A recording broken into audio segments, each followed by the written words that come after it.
bom dia, gente. Mais um dia de aula, né, pra gente fazer hoje. Na aula passada, nós fizemos o quê? Fizemos uma avaliação, né, do conteúdo que vocês estudaram durante todo esse período, tanto em sala como no período da quarentena. E aí, nós vamos fazer qual é o nosso objetivo hoje da nossa aula. É analisar, né, fazer a correção de cada uma dessas questões que a gente realizou na aula passada. Vocês vão saber o que estava errado, né? Analisar por que erraram, né? Saber qual era a correta realmente. E assim a gente vai discutindo cada uma das questões. Porque às vezes, né? Às vezes, como teve aluno que errou algumas questões, é bom saber qual era a correta, né? Sempre a gente, antes de começar um conteúdo novo, é sempre bom a gente retomar com a aula passada, certo? Então, nós vamos fazer essa correção. E logo depois, né, de eu fazer essa correção através do vídeo, desse vídeo aqui, que eu vou colocando as imagens das questões e vamos discutindo, eu vou colocar o que vocês vão fazer, certo? No finalzinho vocês vão fazer, eu vou dizer no final do vídeo, tá certo? A primeira questão, vocês, né, viram que era sobre, tinha um mapazinho, né, com as 5 regiões do IBGE. Vocês lembram quando eu falei em sala, né, o que é que significava região, né, o que significava regionalizar. Regionalizar significa agrupar, né, dividir uma área em partes que tenham características semelhantes. E aí vai depender do critério que foi escolhido. Por exemplo, né, essas 5 regiões aí que foram escolhidas, que foram divididas pelo IBGE, levou em consideração 2 critérios. Tanto os critérios naturais, como os critérios econômicos. Como assim? Eles perceberam que algumas regiões, né, eram parecidas em relação, por exemplo, aos aspectos naturais de clima, vegetação, tipo de solo, e também em relação à economia, né? As características eram parecidas, do tipo de economia que cada um dos locais mais desenvolviam. Por exemplo, na região norte é mais a questão, né, da agropecuária, né? Ou extração. Na região nordeste é mais a questão também da agropecuária. Na região sudeste é mais a questão da industrialização. E as características referentes ao clima, vegetação, esse tipo de coisa. Então, o IBGE dividiu em 5 regiões do Brasil, que também são chamadas de macro-regiões brasileiras. Então, foram 5 regiões. E aí, na questão, simplesmente pedia para você marcar a alternativa, certo? Referente a essas 5 regiões do Brasil que foi regionalizado pelo IBGE, que é o Instituto Brasileiro de Geografia e Estatística. Não necessariamente tinha que ser na ordem dos números, não. É porque eu peguei esse mapa aí da internet, tinha enumerado, né, sem o nome das regiões, eu achei melhor colocar ele, tá bom? Simplesmente em você saber qual eram as 5 regiões, você já acertaria a questão. Então, vamos aí. Eu vou dizer pelo número porque é mais fácil de você compreender. No número 1 aí, se refere à região centro-oeste, né? Número 2, a região nordeste. Número 3, a região norte. Número 4, região sudeste. E número 5, a região sul do Brasil. Então, essas aí são as 5 regiões do Brasil, certo? Pelo IBGE. E aí você percebe, né, algumas diferenças entre elas de acordo com cada questão que a gente vai ver agora. E aí, na segunda questão, tinha assim, ó. Qual região fica localizado o nosso Ceará, né? Qual é a nossa região? Então, com base naquelas 5 regiões que vocês viram na primeira questão, qual era a nossa? A opção correta era a letra, no caso, de acordo com o que você está vendo aí, letra B, né? Região Nordeste, tá certo? Inclusive, é a região que tem mais estados, né, do Brasil. Não é a maior região é a região Norte, né? Em tamanho, em extensão territorial. Mas em quantidade de estados, é a região que tem mais estados, é a região Nordeste, que temos 9 estados. E aí, na terceira questão, mandar você marcar a alternativa em que trazia, né, o nome de todos esses 9 estados da região Nordeste. Certo? Então, a opção correta, no caso que você está vendo aí só simplesmente 3 opções, né? Seria aí a referente à letra B, onde traz Maranhão, Ceará, Rio Grande do Norte, Paraíba, Piauí, Pernambuco, Alagoas, Sergipe. A próxima questão, né, tinha um texto onde você ia ler e falava assim, ó. Brasil cresce quase 20 vezes desde 1872. A população do Brasil alcançou a marca de 190.655.699 habitantes na data de referência do Censo Demográfico em 2010. Segundo o Instituto Brasileiro de Geografia e Estatística, IBGE, que divulgou na sexta-feira, 29, os primeiros resultados definitivos do recenseamento geral realizado no ano passado, a série de censos brasileiros mostra que a população experimentou sucessivos aumentos em seu contingente e cresceu quase 20 vezes desde o primeiro recenseamento realizado no Brasil em 1872, quando tinha 9.930.478 habitantes. O crescimento contínuo, aponta o censo, aconteceu por causa da queda nas taxas de mortalidade após a década de 1940 e, por outro lado, pelos altos níveis de fecundidade. Com isso, o ritmo do crescimento populacional brasileiro evoluiu para quase 3% no ano da década de 1950. No entanto, esse movimento também já está em desaceleração, segundo o IBGE, a partir dos anos 60, com a queda dos níveis de fecundidade, as taxas médias geométricas de crescimento anual da população também caíram e agora apresentam um crescimento médio anual de 1,17%, a menor taxa observada na série em análise, censo de 2020 ou 2010. A população do Brasil cresce quase 20 vezes desde 1872, de acordo com a leitura do texto. O que se pode concluir sobre o crescimento natural da população brasileira ao longo dos anos? O que a gente percebe pela leitura do texto? Bem no texto, a gente percebe que fala, né, vai falando que com o passar do tempo, né, o crescimento, né, da população vem em desaceleração, ou seja, vem, né, diminuindo, vem num ritmo menor. Então, a alternativa correta, né, que a gente percebe que traz isso, ela fala assim, ó, era a letra D aí, que o crescimento natural da população brasileira está diminuindo ao longo dos anos, que a gente percebe. A próxima questão mandava você observar um mapa, né, e falava um pouquinho. Sabemos que densidade demográfica se refere à quantidade de habitantes por quilômetro quadrado, ou seja, como a população está distribuída pelo território. Observando esse mapa com suas informações, podemos dizer que as áreas com maior densidade demográfica do Brasil estão localizadas. Você vai marcar qual é a alternativa onde você percebe que tem a maior concentração de pessoas, porque densidade demográfica se refere a isso. É a quantidade de pessoas, né, de habitantes por quilômetro quadrado, ou seja, lembrando daquela nossa aula anterior que a gente já teve antes, né? Quando eu falo que a população é populosa, é porque eu estou contando o total de população. Mas quando eu falo povoada, é porque eu estou me referindo como é que ela está distribuída pelo território. Ou seja, a gente percebe que nem em toda região do Brasil, não é em toda cidade, não é em todo estado que vai ter a mesma população. Vai ser diferente, é desigual, né, a população no Brasil. Não só no Brasil, em qualquer local, né, nunca que a população vai estar distribuída igualmente. Porque depende de vários fatores. Tem locais, né, onde o clima é melhor, tem locais onde a questão da vegetação, né, e do solo é melhor, tem lugar aqui onde tem mais empregos, né, e assim vai depender dos fatores que tem, que eu já expliquei isso em outras aulas anteriores. Fatores tanto naturais como fatores também em relação à economia. Então, assim, a gente percebe nesse mapa, quanto mais escuro aí se refere a onde tem a maior população, onde tem mais pessoas. Então, a alternativa correta, né, onde mandar você marcar qual era onde já tinha maior densidade demográfica, vai ser onde fala assim, ó, a letra B aí, ao longo de toda a costa brasileira, ou seja, o litoral, nos estados das regiões Nordeste, Sudeste e Sul. Justamente, até porque foi o primeiro local onde foi ocupado, né, no Brasil, foi o litoral, foi a área litorânea, onde foi que chegaram as primeiras pessoas, os primeiros habitantes. Então, nesse local aí. Essa próxima questão, gente, você ia analisar um gráfico, né? O gráfico é mais para ilustração. Para você responder, não era nem a questão do gráfico. Você precisava saber realmente, né, ter estudado o conteúdo onde a gente falava sobre os fatores referentes às taxas de natalidade e fecundidade. O que pedia nessa questão? Analise o gráfico abaixo e responda a questão. Percebemos com o gráfico que ao longo dos anos a taxa de fecundidade caiu. Alguns fatores foram responsáveis por essa queda na taxa de fecundidade. Assinale a alternativa referente a esses fatores. O que você ia fazer nessa questão? Primeiro, num gráfico que tem mostrando aí, tem mostrando que as taxas de fecundidade, né, em 1940 era cerca de 6,16.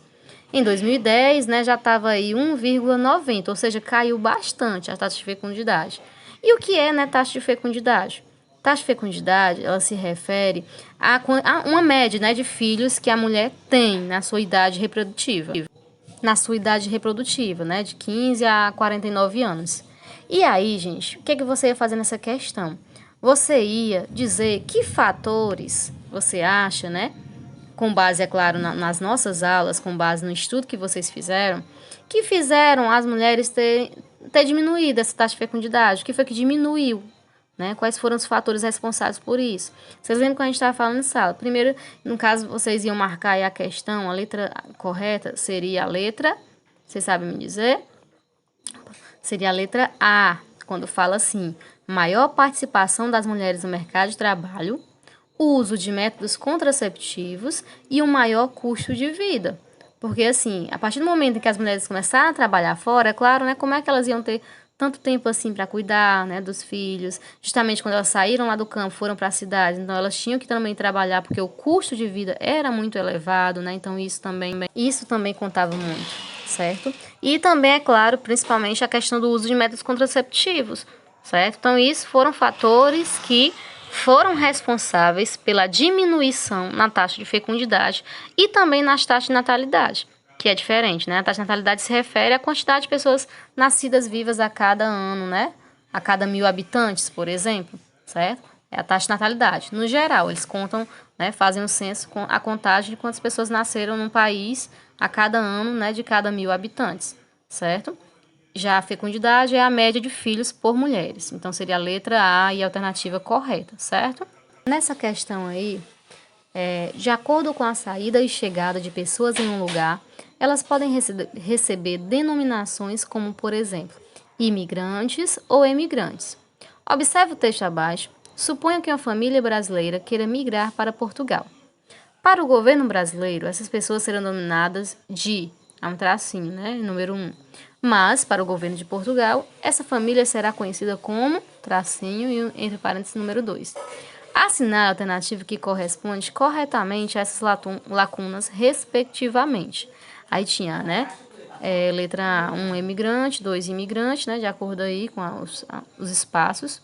B, imigrante e emigrante. C, imigrante e imigrante. E E, emigrante e imigrante. Eu vou explicar para vocês, né, um pouquinho de novo, porque eu já falei na aula passada, o que é que significa cada um desses termos, tá certo? A gente vai entender direitinho como é. Quando eu falo migrações, né, que é até um assunto na nossa próxima aula que nós vamos estudar, certo? Isso aí eu expliquei num vídeo da aula passada, revisão, mas migrações no geral a gente vai ver mais sobre isso. Migrações se referem aos deslocamentos de uma pessoa de um lugar para o outro, né? Quando a pessoa sai daqui, vai morar em outro lugar, são migrações no geral. Só que existe uma diferençazinha de termos, emigrante e imigrante. Emigrante é aquela pessoa que sai do seu país. Por exemplo, eu decidi morar lá nos Estados Unidos. Para quem ficou aqui no Brasil, eu vou ser considerado uma emigrante. Eu estou emigrando, eu estou saindo do meu país. Quando eu falo imigrante, eu estou me referindo à chegada de pessoas de outros países aqui no Brasil, né, ou qualquer outro país que seja.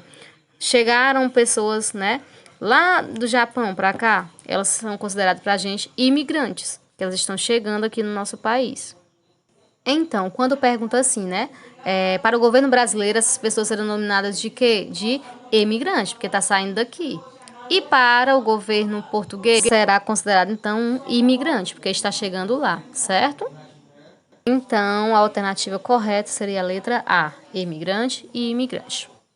Nessa questão, tinha um gráfico, né, sobre crescimento natural da população brasileira. Vocês lembram que eu expliquei em outra aula o que era crescimento natural da população, né? Se refere à diferença entre as taxas de natalidade e as taxas de mortalidade. Ou seja, natalidade se refere à quantidade de pessoas que nascem, né, a cada ano em um país, né, a cada 1.000 habitantes.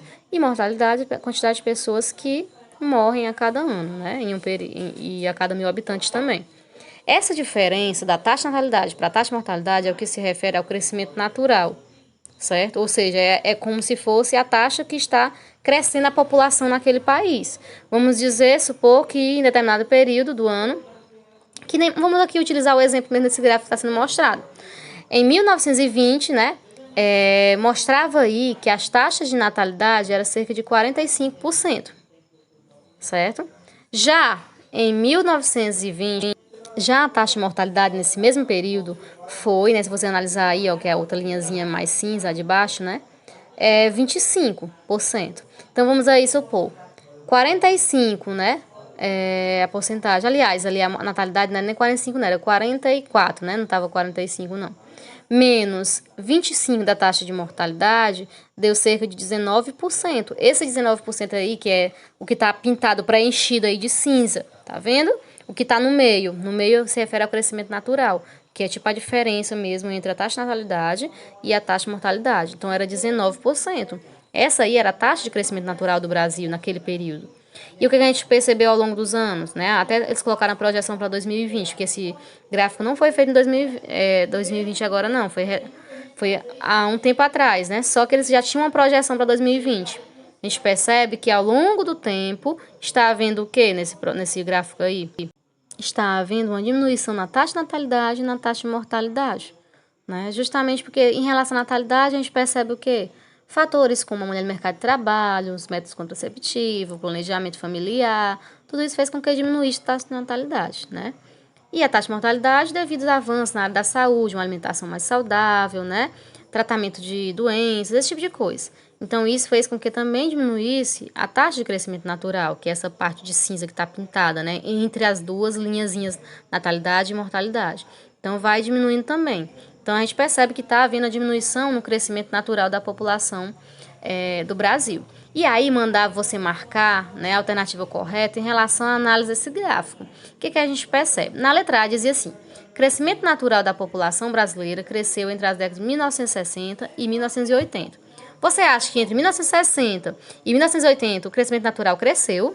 Não, né? A gente percebe que não. A gente percebe que fez para diminuir, não foi aumentar, então não era a letra A. A B dizia assim: a menor taxa de natalidade foi constatada em 1940. Você ia lá em 1940, na década de 1940, o que você percebeu na taxa de natalidade? Ela diminuiu, ela estava baixa, era menor nesse período. Não, né? Estava altíssima, ela estava cerca de 44, 45% aí, certo? A C dizia assim: a maior taxa de crescimento natural ocorreu na década de 1960. Só é olhar o númerozinho que está dentro do gráfico, né? Essa parte de cinza pintado. Em 1960, a taxa de crescimento natural da população era de 29%. Então, essa era a resposta correta. A maior taxa de crescimento natural ocorreu na década de 1960, certo? Saibam ler um gráfico, gente. Tem a legendazinha explicando bem direitinho o que é que significa cada um desses termos. Mesmo você não sabendo o que é taxa de natalidade, mortalidade e crescimento natural, pela informação que tem no gráfico, dá para responder elas, tá certo? E aí, gente, né? A última questão fala: ao observarmos a localização do Brasil no mundo, percebemos que ele está totalmente situado no hemisfério oeste, de acordo com o meridiano de Greenwich, e quase que totalmente no hemisfério sul, de acordo com a linha do Equador. Sabemos que o mundo é dividido em continentes. Em qual deles o Brasil está localizado, né?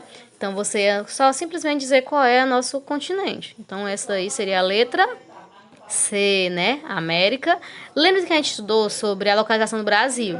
A linha do Equador, ela divide a Terra em hemisfério norte e hemisfério sul. A gente está quase que totalmente no hemisfério sul com base na linha do Equador, mas tem a pequena partezinha da região norte que fica acima, né, da linha do Equador. Se eu for analisar de acordo com o meridiano de Greenwich, né, que divide a Terra em hemisfério oeste e leste, ou ocidental, né, e oriental, o Brasil está totalmente no hemisfério oeste, né, ou ocidental, também chamado assim, tá certo? Então, essas nossas...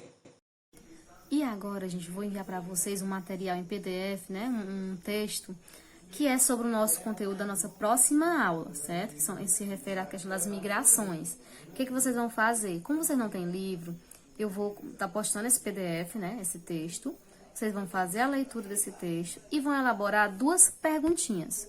Essas perguntinhas vocês vão ter que, né, vocês façam no caderno de vocês, só que vocês vão digitar essas 2 questões em um link que eu vou colocar, tá bom? Vocês vão primeiro colocar no caderno, porque, tipo assim, como vocês vão ficar lendo, aí vocês, né, vão ser melhor de você ir criando a questão e botar no caderno. E aí, depois de já ter feito aquelas 2 questõezinhas no caderno, você vai lá no link que eu vou postar no grupo e vai digitar suas 2 questões lá, tá certo? Porque é bom que eu já tenho um controle, não preciso vocês me mandarem a foto das questões. Só em você fazer nesse link, eu já vou ter acesso aqui às perguntas, tá bom? Sem precisar mandar foto e assim encher a memória dos nossos celulares, certo? Então, eu vou estar esperando. E não esqueça de enviar, porque essas perguntinhas vão ser utilizadas na nossa próxima aula, que é outro assunto que eu quero falar com vocês. Será que é possível a gente né, instalar um aplicativo no celular de vocês, um aplicativo conhecido como Zoom, que é isso, né? É um aplicativo que serve para a gente fazer videoconferência. Ou seja, a gente pode estar explicando o conteúdo da aula em tempo real. Se todo mundo tiver acesso a esse aplicativo, conseguir baixar ele para entrar, no dia da minha aula, por exemplo, na outra semana, né? Próxima sexta, eu coloco um link no grupo e aí vocês vão clicar nesse link no horário marcado da nossa aula, porque tem que ser na hora, né? Porque depois perde a reunião. É um tempo de 40 minutos essa reunião, porque nesse aplicativo. E é bom que eu daria a aula em tempo real. Daria aula para os alunos, né? Que é bom para eles tirarem dúvida, eles podem falar na hora. E assim vai. Se for possível, você depois me informe sobre isso, porque eu estou pensando nessa ideia. Foi até uma sugestão de alguns alunos também que me disseram que preferia, né? Tia, é melhor você fazer uma videoconferência, que é para que a gente tirar as dúvidas, né? Para mim também seria ideal, porque é bom que eu sabia se os alunos estão compreendendo ou não, tá bom? Então a gente conversa sobre isso depois.